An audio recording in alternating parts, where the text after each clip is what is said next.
বঙ্কিমচন্দ্রের দিকে তাকিয়ে বললেন, আচ্ছা আপনি কি বলো, মানুষের কর্তব্য কি?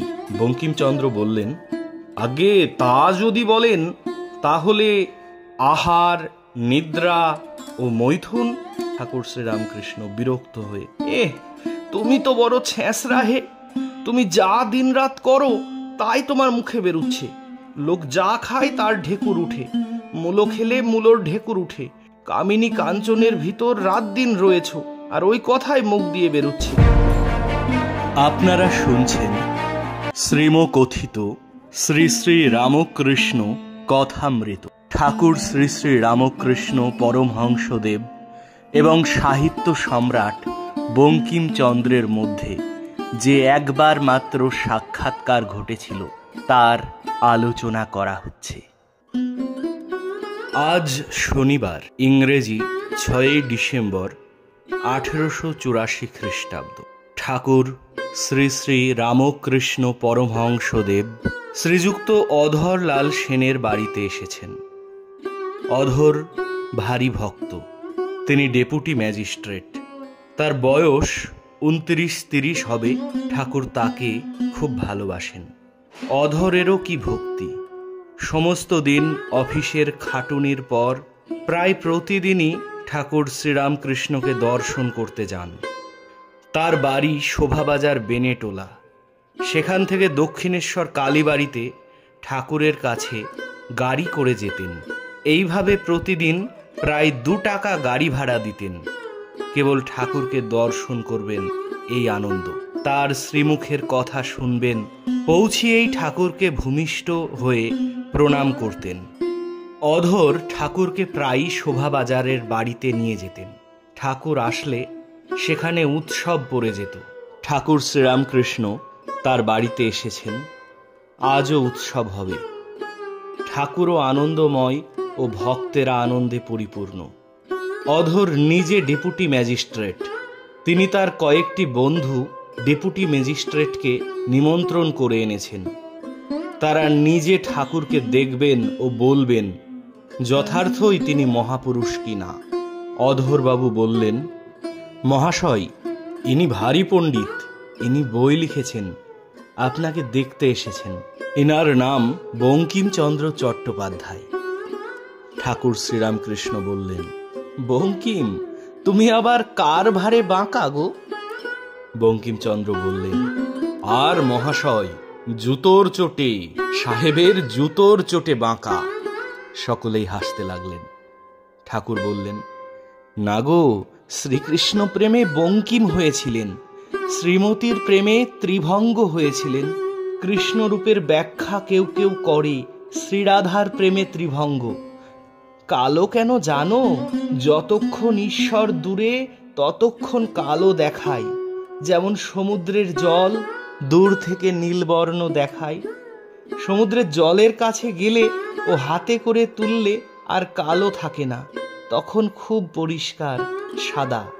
ঈশ্বরের স্বরূপ ঠিক জানতে পারলে আর কালো থাকে না, ছোটও থাকে না। সে অনেক দূরের কথা, সমাধিস্থ না হলে হয় না। যতক্ষণ আমি তুমি আছে ততক্ষণ নামরূপও আছে। শ্রীকৃষ্ণ পুরুষ, শ্রীমতী তার শক্তি, আদ্যা শক্তি, পুরুষ আর প্রকৃতি। যুগল মূর্তির মানে কি?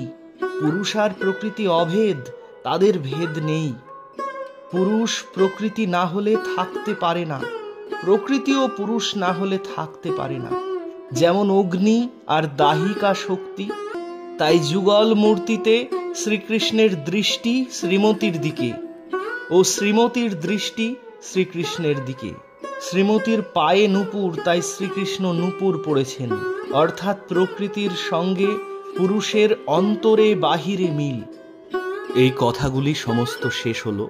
এমন সময়ে অধরের বঙ্কিমচন্দ্র ও অন্যান্য বন্ধুগণ পরস্পর ইংরাজিতে আস্তে আস্তে কথা বলতে লাগলেন। ঠাকুর বললেন, কি গো, আপনারা ইংরাজিতে কি কথাবার্তা করছো? অধরবাবু বললেন, আগে এই বিষয়ে একটু কথা হচ্ছিল, কৃষ্ণরূপের ব্যাখ্যার কথা। ঠাকুর আবার সহাস্যে বলতে লাগলেন, একটা কথা মনে পড়ে আমার হাসি পাচ্ছে। শুনো, একটা কথা বলি। একজন নাপিত কামাতে গিয়েছিল। একজন ভদ্রলোককে কামাচ্ছিল। এখন কামাতে কামাতে তার একটু লেগেছিল, আর সে লোকটি ড্যাম বলে উঠেছিল। নাপিত কিন্তু ড্যামের মানে জানে না। তখন সে খুরটুর সব সেখানে রেখে শীতকাল জামার আস্তিন গুটিয়ে বলে, তুমি আমায় ড্যাম বললে, এর মানে কি এখন বলো? সে লোকটি বললে, আরে তুই কামা না, ওর মানে এমন কিছু নয়, তবে একটু সাবধানে কামাস। নাপিত সে ছাড়বার নয়, বলতে লাগলো, ড্যাম মানে যদি ভালো হয় তাহলে আমি ড্যাম, আমার বাপ ড্যাম, আমার 14 পুরুষ ড্যাম। আর ড্যাম মানে যদি খারাপ হয় তাহলে তুমি ড্যাম, তোমার বাবা ড্যাম, তোমার 14 পুরুষ ড্যাম। আর শুধু ড্যাম নয়, dam dam dam dam dam. সকলেই হাসতে লাগলো। তখন বঙ্কিমচন্দ্র আবার কথা আরম্ভ করলেন, মহাশয়, আপনি প্রচার করেন না কেন? শ্রীরামকৃষ্ণ হাসতে হাসতে বললেন, প্রচার? ওগুলো অভিমানের কথা। মানুষ তো ক্ষুদ্র জীব, প্রচার তিনিই করবেন যিনি চন্দ্র সূর্য সৃষ্টি করে এই জগৎ প্রকাশ করেছেন। প্রচার করা কি সামান্য কথা? তিনি সাক্ষাৎকার হয়ে আদেশ না দিলে প্রচার হয় না। তবে হবে না কেন? আদেশ হয়নি, তুমি বকে যাচ্ছ। ওই 2 দিন লোক শুনবে, তারপর ভুলে যাবে। যতক্ষণ তুমি বলবে ততক্ষণ লোকে বলবে, আহা, ইনি বেশ বলছেন। তুমি থামবে, তারপর কোথাও কিছুই নাই। যতক্ষণ দুধের নিচে আগুনের জাল রয়েছে ততক্ষণ দুধটা ফোঁ করে ফুলে ওঠে।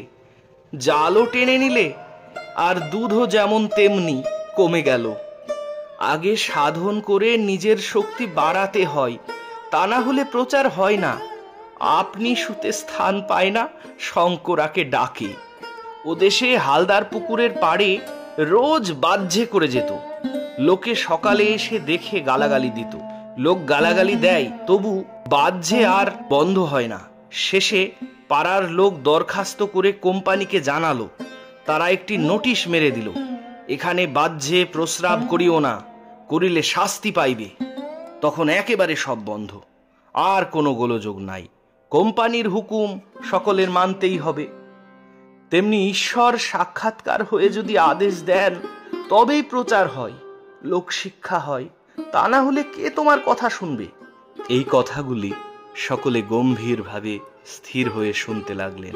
ঠাকুর শ্রীরামকৃষ্ণ বঙ্কিমচন্দ্রকে জিজ্ঞাসা করলেন, আচ্ছা, আপনি তো খুব পণ্ডিত, আর কত বই লিখেছ, আপনি কি বলো মানুষের কর্তব্য কি, কি সঙ্গে যাবে? পরকাল তো আছে। বঙ্কিমচন্দ্র বললেন, পরকাল? সে আবার কি? ঠাকুর বলতে লাগলেন, হ্যাঁ, জ্ঞানের পর আর অন্য লোকে যেতে হয় না, পুনর্জন্ম হয় না। কিন্তু যতক্ষণ না জ্ঞান হয়, ঈশ্বর লাভ হয়, ততক্ষণ সংসারে ফিরে আসতে হয়। কোনো মতে নিস্তার নাই, ততক্ষণ পরকালও আছে। জ্ঞান লাভ হলে, ঈশ্বর দর্শন হলে মুক্তি হয়ে যায়, আর আসতে হয় না। সিধনো ধান পুতলে আর গাছ হয় না। জ্ঞানাগ্নিতে সিদ্ধ যদি কেউ হয়, তাকে নিয়ে আর সৃষ্টির খেলা হয় না। সে সংসার করতে পারে না, তার তো কামিনী কাঞ্চনে আসক্তি নাই। সিধনো ধান খেতে পুতলে কি হবে? বঙ্কিমচন্দ্র হাসতে হাসতে বললেন, মহাশয়, তা আগাছাতেও কোনো গাছের কাজ হয় না। ঠাকুর বললেন, জ্ঞানী তা বলে আগাছা নয়। যে ঈশ্বর দর্শন করেছে সে অমৃত ফল লাভ করেছে, তার পুনর্জন্ম হয় না। তুমি তো পণ্ডিত, ন্যায় পরনি। বাঘের মতো ভয়ানক বললে যে বাঘের মতো একটা ভয়ানক ন্যাজ কি হাঁড়ি মুখ থাকবে তা তো নয়। সকলেই হাসতে লাগলো। আমি কেশব সেনকে ওই কথা বলেছিলাম। কেশব জিজ্ঞাসা করলে, মহাশয়, পরকাল কি আছে? আমি বললাম, কুমোররা হাঁড়ি শুকোতে দেয়, তার ভিতর পাকা হাঁড়িও আছে, আবার কাঁচা হাঁড়িও আছে। কখনো গরু টরু এলে হাঁড়ি কাঁড়িয়ে যায়। পাকা হাঁড়ি ভেঙে গেলে কুমোর সেগুলোকে ফেলে দেয়, কিন্তু কাঁচা হাঁড়ি ভেঙে গেলে সেগুলো কুমোর আবার ঘরে আনে, এনে জল দিয়ে মেখে আবার চাকে দিয়ে নতুন হাঁড়ি করে, ছাড়ে না। তাই কেশবকে বললুম, যতক্ষণ কাঁচা থাকবে কুমোর ছাড়বে না। যতক্ষণ না জ্ঞান লাভ হয়, যতক্ষণ না ঈশ্বর দর্শন না হয়, ততক্ষণ কুমোর আবার চাকে দেবে, ছাড়বে না। অর্থাৎ ফিরে ফিরে এ সংসারে আসতে হবে, নিস্তার নাই। তাকে লাভ করলে তবে মুক্তি হয়, তবে কুমোর ছাড়ে। কেননা তার দ্বারা মায়ার সৃষ্টির কোনো কাজে আসে না। জ্ঞানী মায়াকে পার করে গেছে, সে আর মায়ার সংসারে কি করবে? তবে কাউকে কাউকে তিনি রেখে দেন লোকশিক্ষা দেবার জন্য। জ্ঞানী বিদ্যা মায়া আশ্রয় করে থাকে, সে তার কাজের জন্য তিনিই রেখে দেন, যেমন সুখদেব, শঙ্করাচার্য। বঙ্কিমচন্দ্রের দিকে তাকিয়ে বললেন, আচ্ছা আপনি কি বলো, মানুষের কর্তব্য কি? বঙ্কিমচন্দ্র বললেন, আগে তা যদি বলেন তাহলে আহার, নিদ্রা ও মৈথুন। ঠাকুর শ্রীরামকৃষ্ণ বিরক্ত হয়ে, তুমি তো বড় ছেঁচড়া হে, তুমি যা দিনরাত করো তাই তোমার মুখে বেরুচ্ছে। লোক যা খায় তার ঢেকুর উঠে, মূলো খেলে মূলোর ঢেকুর উঠে। কামিনী কাঞ্চনের ভিতর রাত দিন রয়েছ, আর ওই কথাই মুখ দিয়ে বেরুচ্ছে।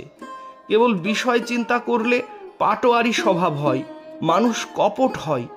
ঈশ্বর চিন্তা করলে সরল হয়। ঈশ্বর সাক্ষাৎকার হলে ও কথা কেউ বলবে না। শুধু পাণ্ডিত্য হলে কি হবে যদি ঈশ্বর চিন্তা না থাকে, যদি বিবেক বৈরাগ্য না থাকে? পাণ্ডিত্য কি হবে যদি কামিনী কাঞ্চনে মন থাকে? চিল শকুনি খুব উঁচুতে ওঠে, কিন্তু ভাগাড়ের দিকে কেবল নজর।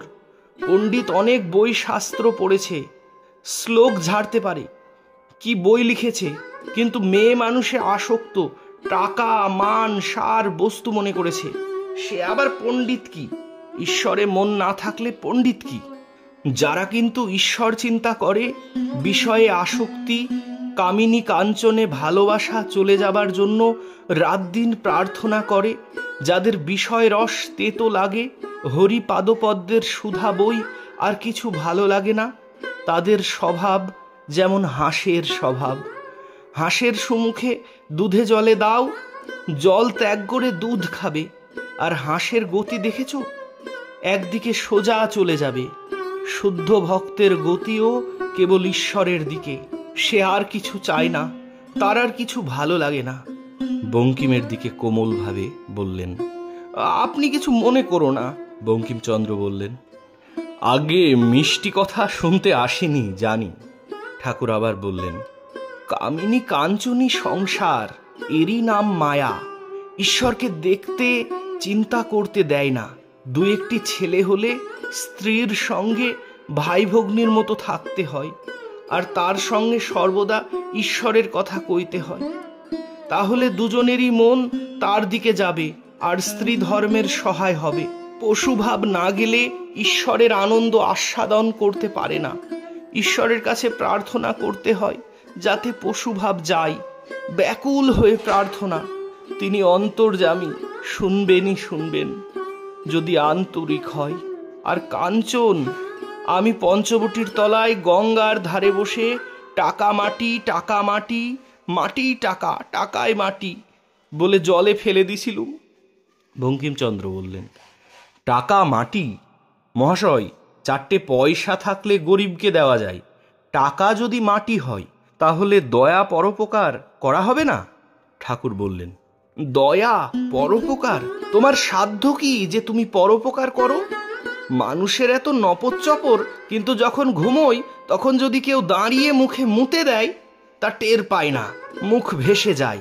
তখন অহংকার, অভিমান, দর্প কোথায় যায়? সন্ন্যাসীর কামিনী কাঞ্চন ত্যাগ করতে হয়, তার গ্রহণ করতে পারে না। থুথু ফেলে আবার থুথু খেতে নাই। সংসারী লোকের টাকার দরকার আছে, কেননা মাগ ছেলে আছে, তাদের সঞ্চয় করা দরকার। বউ ছেলেদের খাওয়াতে হবে। সঞ্চয় করবে না কেবল পাখি আর সন্ন্যাসী, কিন্তু পাখির ছানা হলে সে মুখে করে খাবার আনে, তারও তখন সঞ্চয় করতে হয়। তাই সংসারী লোকের টাকার দরকার, পরিবার ভরণ পোষণ করতে হয়। সংসারী লোক শুদ্ধ ভক্ত হলে অনাসক্ত হয়ে কর্ম করে, কর্মের ফল, লাভ, লোকসান, সুখ দুঃখ ঈশ্বরকে সমর্পণ করে, আর তার কাছে রাত দিন ভক্তি প্রার্থনা করে, আর কিছুই চায় না। এরই নাম নিষ্কাম কর্ম, অনাসক্ত হয়ে কর্ম করা। সংসারী ব্যক্তি নিষ্কামভাবে যদি কাউকে দান করে, সে নিজের উপকারের জন্য, পরোপকারের জন্য নয়। সর্বভূতে হরি আছেন, তাঁরই সেবা করা হয়। হরিসেবা হলে নিজেরই উপকার হলো, পরোপকার নয়। জীবজন্তুর মধ্যেও হরির সেবা যদি কেউ করে, আর যদি সে মান চায় না, যশ চায় না, মরবার পর স্বর্গ চায় না, যাদের সেবা করছে তাদের কাছ থেকে উল্টে কোনো উপকার চায় না, এরূপভাবে যদি সেবা করে, তাহলে তার যথার্থ নিষ্কাম কর্ম, অনাসক্ত কর্ম হয়। এইরূপ নিষ্কাম কর্ম করলে তার নিজের কল্যাণ হয়। এরই নাম কর্মযোগ। এই কর্মযোগও ঈশ্বর লাভের একটি পথ, কিন্তু বড় কঠিন, কলিযুগের পক্ষে নয়। তাই বলছি যে অনাসক্ত হয়ে এরূপ কর্ম করে, দয়া দান করে, সে নিজেরই মঙ্গল করে। পরের উপকার, পরের মঙ্গল সে ঈশ্বর করেন, যিনি চন্দ্র, সূর্য, বাপ মা, ফল ফুল, শস্য জীবের জন্য করেছেন। বাপ মার ভিতর যা স্নেহ দেখো, সে তারই স্নেহ, জীবের রক্ষার জন্যই দিয়েছেন। দয়ালুর ভিতর যা দয়া দেখো, সে তারই দয়া, নিঃসহায় জীবের রক্ষার জন্য দিয়েছে। তুমি দয়া করো আর না করো, তিনি কোনো না কোনো সূত্রে তার কাজ করবেন, তার কাজ আটকে থাকে না। তাই জীবের কর্তব্য তার শরণাগত হওয়া, আর তাকে যাতে লাভ হয়, দর্শন হয়, সেই জন্য ব্যাকুল হয়ে তার কাছে প্রার্থনা করা। আজকের ভিডিও এখানেই শেষ হচ্ছে। পরবর্তী ভিডিওতে ঠাকুর শ্রী শ্রী রামকৃষ্ণ এবং সাহিত্য সম্রাট বঙ্কিমচন্দ্রের পরবর্তী অংশটি পাঠ করা হবে। আপনারা যারা এখনো আমার চ্যানেলটি সাবস্ক্রাইব করেননি, তারা অবশ্যই চ্যানেলটি সাবস্ক্রাইব করে দেবেন এবং পাশে থাকা বেল আইকনটি প্রেস করে দেবেন। ধন্যবাদ।